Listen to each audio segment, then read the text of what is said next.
जिस रॉकेट ने पूरी दुनिया को चिंता में डुबो दिया था, एक सप्ताह से हर देश, हर दुनिया का नागरिक ये सोच रहा था कहीं इसके ऊपर तो रॉकेट नहीं गिरे। तो ये न्यूज़ में आखिर क्यों है, इसकी भी हम चर्चा करेंगे।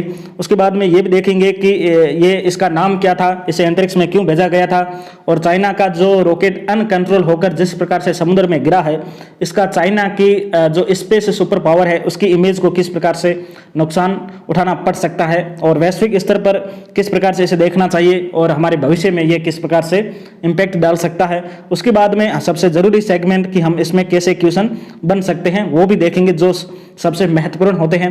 ये वीडियो थोड़ा लंबा भी हो सकता है, इसके साथ में ये तकनीकी आधारित वीडियो है क्योंकि सीधी बात रॉकेट की चीज़ें हैं तो आपके लिए थोड़ा समझना मुश्किल हो सकता है, लेकिन आप धैर्य के साथ में अगर आप सुनोगे तो मैं निश्चित रूप से ये। हेलो दोस्तों, नमस्कार। आप सभी का आपके अपने यूट्यूब चैनल स्टडी विद मनोहर पर स्वागत है। मेरा नाम है मनोहर। यहाँ पर मेरी क्वालिफिकेशन को आप देख सकते हैं। अगर आप वीडियो की पीडीएफ चाहते हैं तो हमारे टेलीग्राम चैनल स्टडी विद मनोहर को ज्वाइन कीजिए। किसी प्रकार के क्वेश्चन और क्वारीज के लिए आप Instagram page UPSC OPSC IAS को ज्वाइन करके वहाँ पूछ सकते हैं। अगर आप व्हाट्सअप यूज करते हैं तो वहाँ पर भी स्टडी विद मनोहर को ज्वाइन कर सकते हैं। इन तीनों के लिंक है वो आपको वीडियो डिस्क्रिप्शन में मिल जाएंगे। पूरा वीडियो देखने के बाद अगर आपको हमारा काम पसंद आता है तो चैनल को सब्सक्राइब कीजिए और ज़्यादा से ज़्यादा अपने दोस्तों में इस वीडियो को शेयर कीजिए। चलिए वीडियो स्टार्ट करते हैं। ये पूरी चीज़ें समझा दूंगा और आप नई चीज़ें सीख कर जाओगे। चलिए वीडियो स्टार्ट करते हैं। तो दोस्तों, ये आप एनडीटीवी की न्यूज़ देख सकते हो। इसमें लिखा हुआ है Chinese rocket segment plunges back to earth crashes near Maldives. तो मालदीव के पास में जो रॉकेट था उसके कुछ सेगमेंट यहाँ पर गिरे हैं। तो ये न्यूज़ थी, इसके न्यूज़ का ये हो गया। अब हम इसका एनालिसिस करते हैं। अब सीधा यहाँ चलते हैं, एग्जैक्ट लोकेशन देखते हैं कहाँ पर ये क्रैश होकर गिरा है। तो दोस्तों, ये हमारा प्रिय भारत हो गया, उसके पाक जल संधि के माध्यम से जुड़ा हुआ श्रीलंका हो गया, और यहाँ पर ये कौन सा देश है, मालदीव देश है। ठीक है, मालदीव की जो यहाँ पर ये लोकेशन देख रहे हो, ये पूरा समुद्र है नीला, तो यहाँ पर ये रॉकेट गिरा है, इसका मलबा यहाँ पर गिरा है। तो दोस्तों, क्या होता है जनरली जब रॉकेट पृथ्वी की कक्षा में प्रवेश करते हुए उसके वायुमंडल में, एटमॉस्फेयर में प्रवेश करता है, तब वहाँ पर गैसों के संपर्क में जैसे आता है तो उसके सेगमेंट जलने शुरू हो जाते हैं। तो जैसे जलकर कई चीज़ें तो एक तरह से 90% से ऊपर तो जल जाती है। उसके बाद में कुछ ऐसी होती, कुछ ऐसी उसके सेगमेंट होते हैं जो जलते नहीं हैं, वो यहाँ आकर गिरते हैं। तो थोड़े बहुत ही बचे थे, वो डेब्रिज यहाँ पर आकर गिरी है। तो ये गनीमत रहा, सबसे बेहतरीन चीज़ हुई कि वो एक तरह से रहवासी लेकिन इलाके में नहीं गिरा, एक तरह से समुद्र में गिरा है, तो ज़्यादा नुकसान नहीं हुआ है। तो ये हमने एग्जैक्ट लोकेशन देख ली। इसके माध्यम से आप, ये अरब सागर हो गया, ये पूरा हिंद महासागर हो गया, यहाँ पर बंगाल की खाड़ी हो गई। इसमें क्या होता है, ऐसे ही पढ़ना होता है आपको। अब मैप थोड़ा सा स्पष्ट रूप से अपने घर में मैप को देख लीजिए। उसके बाद में ये थोड़ी सी मैं आपको एक चीज़ बता देता हूँ। इसमें क्या हुआ था, जब इसे कब इसे छोड़ा गया था दोस्तों, इसे 29, ठीक है, कब छोड़ा गया था, 29 अप्रैल को, अभी छोड़ा गया था 29 अप्रैल को। तब उन्होंने ट्वीट किया था कि जब रॉकेट पीछे जब आगे बढ़ता है तो उसके पीछे क्या होती है, जनरली अग्नि और धुआं निकलता है। तब उन्होंने कहा था कि चाइना में ऐसा अग्नि प्रज्वलित है और भारत में इस तरह से, यानी भारत में शमशान है। उन्होंने कोरोना पर भारत की जो परिस्थितियाँ थी उसका मजाक उड़ाया था, सीधा मजाक उड़ाया था। उनकी कम्युनिस्ट पार्टी है, उसका आप देख सकते हो, ब्लू टिक भी है, उन्होंने इसको ट्वीट किया था पूरी दुनिया में। फिर इसका विरोध हुआ कि इस तरह से भारत की आपको मजाक नहीं उड़ानी चाहिए। ठीक है कि भारत की परिस्थितियाँ ऐसी हुई, उनकी तैयारियाँ सही नहीं हुई, कोरोना अनियंत्रित हो गया। इसका मतलब ये नहीं कि आप जो इस तरह से शमशान में लोग अपने परिवार को जला रहे हैं उसकी तुलना रॉकेट में करें कि एक तरफ रॉकेट जा रहे हैं और एक तरफ आप शमशान में लाशें जला रहे हो, इसके बीच में कोई तुलना नहीं हो सकती। तो ऐसी घटना हुई थी। अब हम देखते हैं कि इसका नाम क्या है। तो सबसे पहले नाम देख लेते हैं। तो नाम है लॉन्ग मार्च 5B/2। क्या नाम है, लॉन्ग मार्च 5B/2। तो लॉन्ग मार्च क्या था, 1934 में जब वहाँ के कम्युनिस्ट नेता थे माओ, ठीक है, उनके द्वारा जो यात्रा की गई थी अपने अधिकारों को लेकर और रेड आर्मी क्रिएट करने के लिए, तो उसे लॉन्ग मार्च के नाम से जाना जाता था, और 5B/2 इसकी सीरीज है। ठीक है, तो ये चीज़ हो गया। ये लगभग 100 फीट एक तरह से ऊंचा था और 16 फीट ये अपनी चौड़ाई थी, और 19 टन, एक टन में 1000 किलो होता है। तो इतना बड़ा भारी भरकम था, और इसमें 4 बूस्टर ये देख रहे हो, ये बूस्टर लगे थे जो इसको आगे ढकेलते हैं। इस प्रकार से भारी भरकम था और इतना अनियंत्रित होकर घूम रहा था। अगर किसी देश पर गिर जाता था या किसी शहर में गिर जाता था या किसी एक तरह से न्यूक्लियर जहां पर रखे जाते हैं, किसी के ऊपर गिर सकता है, ऐसे तो नहीं कि यहीं गिरेगा। तो कितना बड़ा वो नुकसान पहुंचा सकता था पूरी दुनिया, इसलिए ही चिंता में डूबी हुई थी। अब हम देख लेते हैं कि इसको फिर भेजा क्यों गया था। तो दोस्तों इसलिए भेजा गया था कि चाइना है, उसका टारगेट है कि 2022 तक वो अपना अंतरिक्ष में स्टेशन क्रिएट करना चाहता है, स्थापित करना चाहता है। उसका नाम क्या है? तियानहे, ये आपको याद करना है, तियानहे नाम है स्पेस स्टेशन। तो उसके लिए सीरीज में एक रॉकेट लगातार भेज रहे हैं और उसकी सामग्री भेजने के लिए उसे एक तरह से 11 रॉकेट की सीरीज है, ठीक है, 11 रॉकेट की सीरीज को भेजा जा रहा है। तो ये पहला मॉड्यूल लेकर जा रहे थे और लास्ट में उसको स्थापित तो हालांकि कर दिया था वहां पर, लेकिन उसके बाद में अनकंट्रोल हो गया और फिर वो घूमने लग गया था। उसके बाद में ये देखते हैं कि इसको भेजा कहाँ गया था। दोस्तों इसको लोअर अर्थ ऑर्बिट में जो अंतरिक्ष वेधशाला स्थापित की जाती है तो वहीं भेजा गया था।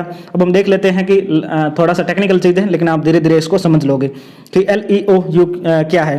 तो दोस्तों ये हमारी प्रिय धरती माता है, उसका एक ये पट्टी होगी, जैसे ये 2 ये 3, जैसे जैसे हम ऊंचाई में बढ़ते जाएंगे तो पहले ये हो गई जैसे ये, तो ये क्या हो गई लोअर अर्थ ऑर्बिट हो गया, जिसमें जैसे 160 किलोमीटर से लगाकर 2000 किलोमीटर तक ये हो गया। उसके बाद में मिडिल अर्थ ऑर्बिट हो गया। उसके बाद में हाई अर्थ ऑर्बिट हो गया, जैसे जियोसिंक्रोनस एसवी के नाम से भी जाना जाता है, जो एक तरह से 36,000 से ऊपर वाला किलोमीटर हो गया।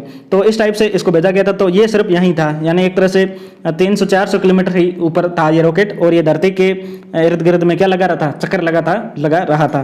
तो ये चीज़ हो गई है। अब हम देखते हैं कि इसके इम्पैक्ट क्या है, लर्निंग क्या है, क्या इसमें चीज़ें हैं। तो दोस्तों इस प्रकार से जैसे ही ये जो गिरा है तो ये कितनी बड़ी चीज़ है। इस प्रकार से कई रॉकेट है दुनिया में जो क्रैश हुए हैं या फिर एक तरह से नियंत्रित होकर खत्म हो जाते हैं। तो वो पूरे अंतरिक्ष में क्या है कि गैब्रिज या कचरा का क्रिएशन करते हैं, तो वो कभी भी ज़मीन पे गिर सकते हैं। जो हमारे रियल सैटेलाइट है, जो काम के सैटेलाइट है, उनको भी नुकसान पहुंचा सकते हैं। तो इस प्रकार से अंतरिक्ष कचरा हमारे लिए घातक साबित हो सकता है। उसके बाद में क्या है? Space war. हर कोई देश चाहता है कि उसे स्पेस में उसकी पावर बढ़े। क्या? स्पेस में उसकी पावर बढ़े। तो हर देश अपने इस प्रकार से रॉकेट अगर भेजता जाएगा, अपनी वेधशाला स्थापित करता जाएगा, तो पूरे अंतरिक्ष में इस तरह से आपस में काफ़ी चीज़ें अपने क्रिएट हो सकती हैं। लास्ट में जाकर कॉन्फ्लिक्ट भी पैदा हो सकते हैं, स्पेस वॉर की स्थिति आ सकती है। अब ये है कि इस लापरवाही की भरपाई कौन करेगा? अगर ये किसी देश के ऊपर गिर जाता तो कितना बड़ा नुकसान हो सकता था, उसकी भरपाई कौन कर सकता है? तो इस प्रकार से एक लॉ हमें क्रिएट करने की आवश्यकता है, जो एक तरह से वैश्विक कन्वेंशन बनाना पड़ेगा जो इस तरह की लापरवाही की भरपाई करे। तो ये भी आजकल चर्चा में चल रहा है। अब इसमें पहले आप देखिए कई लोगों के कॉल आया था कि इससे पहले कहीं ऐसा हुआ कि जिसमें नुकसान भी पहुंचा है। तो दोस्तों हम कुछ देख लेते हैं। 1991 में केवल रशिया एक तरह से उसका जो USSR था उसका विघटन नहीं हुआ था, बल्कि उसका जो 43 टन का जो सैल्यूट 7 जो रॉकेट था या फिर जो एक तरह से सैटेलाइट था, वो कहाँ पर गिरा था? अर्जेंटीना में। अर्जेंटीना कहाँ पर है? दक्षिण अमेरिका की कंट्री है, वहाँ पर गिरा था और उसने भारी नुकसान पहुँचाया था। तो एक तरह से ये उदाहरण देखा जाता है। चाइना का मई 2020 में एक और गिरा था, ठीक है, चाइना का ही मई 2020 में। ये पश्चिमी अफ्रीका का जो कोटे डी इवोर है वहाँ पर ये गिरा था, लेकिन ये पूरा गाँव तबाह हो गया था। लेकिन गनीमत ये रही कि उस गाँव में कोई व्यक्ति रहता नहीं था, तो इस प्रकार से वहाँ पर नुकसान नहीं हुआ था। तो ये पूरे वैश्विक एग्जाम्पल हमने भी देख लिए हैं। अब थोड़ा सा इसका एनालिसिस करते हैं कि इसमें हम क्या सीख सकते हैं, क्या इसमें चीज़ें हो सकती हैं। तो दोस्तों तो जनरली ये है कि जो रॉकेट है उसको फिर सुरक्षित लैंडिंग होनी चाहिए। इसके लिए एक कन्वेंशन क्रिएट करके हर जो कंट्री इसको भेज रही है उसका अब समय आ गया है कि उसकी एक रेस्पॉन्सिबिलिटी तय की जाए। अभी क्या हो रहा है कि कोई मतलब ही नहीं है, ठीक है, कोई कंट्री अपनी मर्जी से उसको भेज रही है। तो इससे क्या, और दूसरी चीज़ ये थी कि चाइना की जो इमेज है उसको किस प्रकार से नुकसान उठाना पड़ सकता है। तो अभी क्या था कि स्पेस सुपर पावर के रूप में चाइना का नाम लगातार बढ़ता जा रहा था। तो पश्चिमी जितने वेस्टर्न कंट्रीज मीडिया है उसने इसकी बहुत ज़्यादा निंदा की है। पूरे मैंने अखबार वगैरह पढ़े, उनकी पूरी रिपोर्ट्स वगैरह देखी, तो वो पूरे लिख रहे थे कि चाइना की ये लापरवाही है और इस तरह से चाइना कभी भी कंट्रोल करके सुपर पावर नहीं बन सकता है। तो इस प्रकार से ये चीज़ें हुई थी। भारत को क्या सीखना है? तो भारत को भी इससे सीख सकते हैं कि हम भी खूब सारे अपने भेजते हैं ऊपर, तो हमारे रॉकेट की सुरक्षित लैंडिंग करवाने के लिए इसरो को अभी से तैयारी कर लेनी चाहिए। इस प्रकार से इस वीडियो में हमने चाइनीज रॉकेट के नाम को जाना, उसके सारे सेगमेंट को जाना, इसमें शायद सारी चीज़ों को देख लिया है। अब हम परीक्षा के दृष्टिकोण से देखें तो एक तो यह है कि अंतरिक्ष स्टेशन है, उसका नाम क्या है, मालदीव की जो लोकेशन है इसको आपको देखना है पूरे मैप के माध्यम से। उसके बाद में जो अंतरिक्ष कचरा है उसको भी आपको थोड़ा सा देखना है। तो ये सारी चीज़ें हम देखेंगे। एक क्वेश्चन मैं आपको पूछता हूँ कि जो भारत का पहला सैटेलाइट था, भारत का पहला सैटेलाइट क्या है? पहला सैटेलाइट कौन सा था? ठीक है, भारत का पहले सैटेलाइट कौन था? कमेंट बॉक्स में आप जरूर बताइए। मिलते हैं नेक्स्ट वीडियो के साथ में। कोरोना से स्वयं बचे और अपने परिवार को बचाए। जय हिंद, वंदे मातरम।